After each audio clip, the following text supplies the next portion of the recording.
Hi friends, welcome to my channel. আমরা সবাই জানি যে আগামীকাল 11ই মে 2026 সুপ্রিম কোর্টে পশ্চিমবঙ্গের জোড়া মামলা উঠতে চলেছে। এই জোড়া মামলা কোন কোন ব্যাপার যেগুলো খুবই হাই ভোল্টেজ এক সময় ছিল, কেন বললাম এক সময়, এটাকে আমরা আসুন ব্যাখ্যাতে আলোচনা করি এবং সেই দুটো মামলা কি পরিণতি হতে যাচ্ছে বা এগুলোর পরিণতি কি হবে, কি হতে পারে, আসুন এই ভিডিওর মধ্য দিয়ে আমরা আলোচনা করব।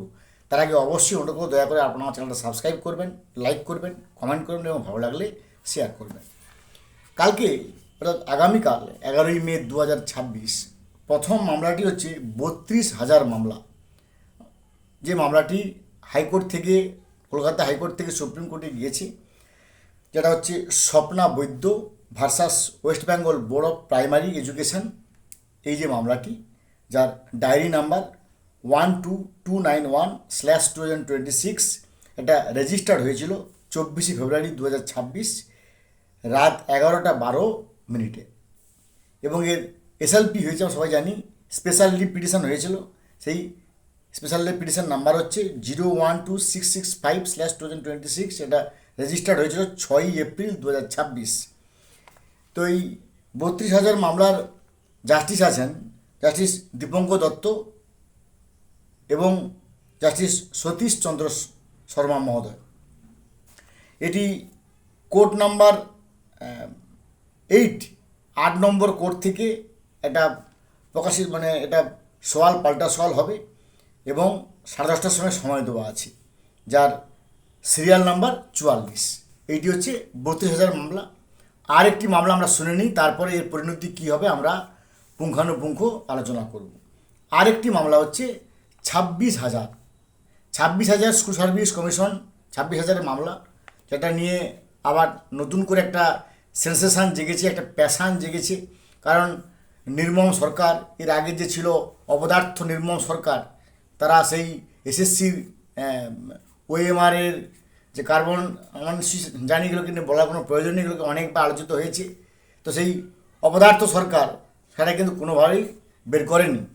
আর এই সরকার শপথ নেওয়ার 8 ঘন্টার মধ্যে স্কুল সার্ভিস কমিশন কার্যত বাধ্য হয়েছে বা বাধ্য করানো হয়েছে, what ever it may be, মোটামুটি সমস্ত ওএমআর প্রকাশিত হয়েছে। তো তারপরে এই 26,000 মামলাটি কিন্তু একটা নতুন মাত্রা পেয়েছে। এটা এই সময় আমি একটু জেনে নিই বা আপনাকে একটুখানি জানিয়ে রাখি, এই মামলাটি কী মামলা না, শেতাবুদ্দিন, নিশ্চয়ই আপনারা জানেন শেতাবুদ্দিন, নিশ্চয়ই এই নামটা অনেকবার আলোচিত হয়েছে। তো এটা হচ্ছে শেতাবুদ্দিন ভার্সাস বিনোদ কুমারের মামলা, এবং এটা হচ্ছে একটা কন্টেম্পট কেস, এটা কন্টেম্পট কেস মামলা, যেটা আগামীকাল 11ই মে 2026 আছে, যার জাস্টিস আছে জাস্টিস সঞ্জয় কুমার এবং জাস্টিস বিনোদ চন্দ্রন। এটা ডায়েরি নাম্বার 34909/25, এটা ফাইল হয়েছিল 30 জুন 2025 9:50, রাত 9:50, এবং এটি কোর্ট নম্বর 12 থেকে ঠিক 10:30টার সময় স্পেশাল বেঞ্চের পরে, 10:30টার সময় নয়, 10:30টার সময় একটা স্পেশাল বেঞ্চ করা হয়েছে, মানে ওই স্পেশাল বেঞ্চের হিয়ারিংয়ের পরেই কোর্ট নাম্বার 12তে সিরিয়াল নাম্বার 49-এ এই 26,000 মামলাটা শুনানি হওয়ার কথা।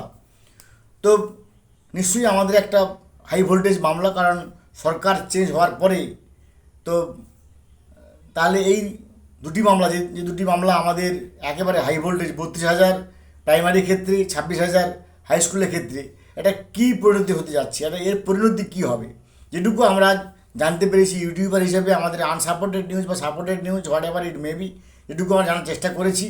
কারণ এখন নতুন সরকার, সম্পূর্ণভাবে আগে যেমন আমরা খবর পেতাম যে কী হতে যাচ্ছে, কী ব্যাপার, কী বৃত্তান্ত, কে উকিল হবে, রেসপন্ডেন্ট কে, ইনকামব্যান্ট কে, এখন এই মুহূর্তে কিন্তু সহজে পাওয়া যাচ্ছে না। কেন পাওয়া যাচ্ছে না, না সবাই জানি যে এই মুহূর্তে আমাদের পশ্চিমবঙ্গে অ্যাডভোকেট জেনারেলের পদ শূন্য, কারণ তিনি ইস্তফা দিয়েছেন। আমি এখন ভিডিও করছি, আজ পর্যন্ত কোনো অ্যাডভোকেট জেনারেল শপথ নেননি বা অ্যাডভোকেট জেনারেল কোনো মনোনীত হয়নি বা কোনো নাম ঘোষণা হয়নি। আবার অ্যাডিশনাল অ্যাডভোকেট জেনারেল তিনিও পদত্যাগ করেছেন, তিনিও এখনও পর্যন্ত নাম যোগ করা হয়নি। একমাত্র টিম করে চলছে advocate on record Kunal Mimani, এই ছাড়া আর কিন্তু কোনো নেই।